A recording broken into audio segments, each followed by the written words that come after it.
Xin kính chào quý vị đang theo dõi bản tin chính sách của Viasat số tháng 6 năm 2025.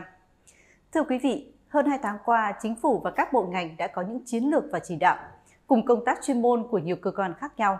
kịp thời và nỗ lực trong đàm phán với phía Hoa Kỳ về thuế đối ứng 46% của Hoa Kỳ đối với hàng hóa nhập khẩu từ Việt Nam. Tuy nhiên, Hiệp hội Viasat cùng các doanh nghiệp thủy sản đang rất lo lắng khi thời hạn ngày 9 tháng 7 năm 2025 đang đến gần. Mức thuế đối ứng tới 46% mà Hoa Kỳ dự kiến áp dụng đối với hàng hóa nhập khẩu từ Việt Nam là quá cao, cũng là mức cao nhất so với các quốc gia xuất khẩu thủy sản cạnh tranh như Ấn Độ 26%, Ecuador 10%, Indonesia 32% và Thái Lan 36%.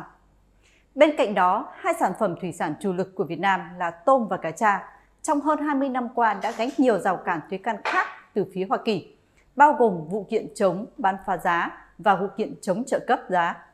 gây rất nhiều bấp bênh cho sự phát triển của ngành. Mức thuế mới này nếu không đạt được kết quả đàm phán tích cực, chắc chắn sẽ ảnh hưởng nặng nề đến nhiều ngành kinh tế mũi nhọn của Việt Nam, trong đó đặc biệt là ngành thủy sản. Việc áp dụng mức thuế đối ứng cao sẽ tác động tiêu cực đến khả năng cạnh tranh của thủy sản Việt Nam trên thị trường Hoa Kỳ, nơi đang chiếm 18 đến 20% tổng kim ngạch xuất khẩu thủy sản của Việt Nam. 1. Sự sụt giảm nghiêm trọng kim ngạch xuất khẩu sang Hoa Kỳ, thị trường nhập khẩu thủy sản lớn và có tính định hướng cao, đe dọa vị thế của Việt Nam là một trong những nhà cung cấp thủy sản hàng đầu cho thị trường này. Thứ hai, tác động tiêu cực đến chuỗi cung ứng và sinh kế cho hơn 4 triệu lao động trong chuỗi cung ứng thủy sản, đặc biệt là bà con nông ngư dân nuôi tôm và cá tra, sẽ đối mặt với nguy cơ mất việc làm hoặc giảm thu nhập do sản xuất đình trệ, tồn kho gia tăng, kéo theo các hệ lụy xã hội bất hợp khác. Thứ ba, hiệu ứng domino đến các thị trường khác. Việc xuất khẩu sang Hoa Kỳ bị đình trệ sẽ buộc các doanh nghiệp chuyển hướng sang các thị trường như EU, CPTPP và Trung Quốc, dẫn đến cạnh tranh gay gắt hơn, giá bán giảm, lợi nhuận toàn ngành sụt giảm. Thứ tư, áp lực tài chính và sản xuất.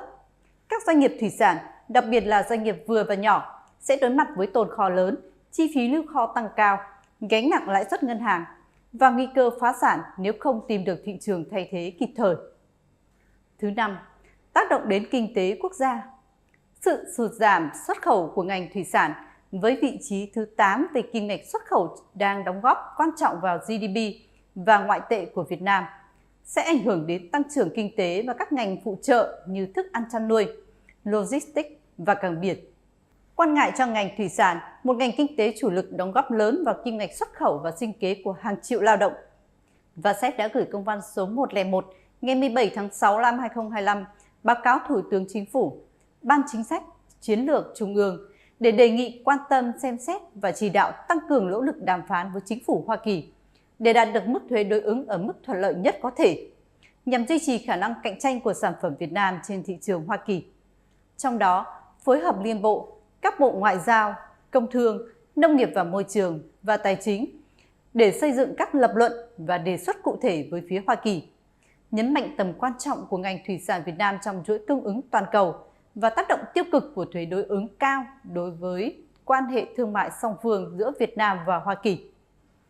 Hiệp hội Viasat cam kết đồng hành cùng Chính phủ và các bộ ngành trong việc triển khai các giải pháp nhằm bảo vệ ngành thủy sản, duy trì đà tăng trưởng xuất khẩu và bảo đảm sinh kế cho bà con nông ngư dân cũng như người lao động trong ngành. Cảm ơn quý vị đã quan tâm theo dõi.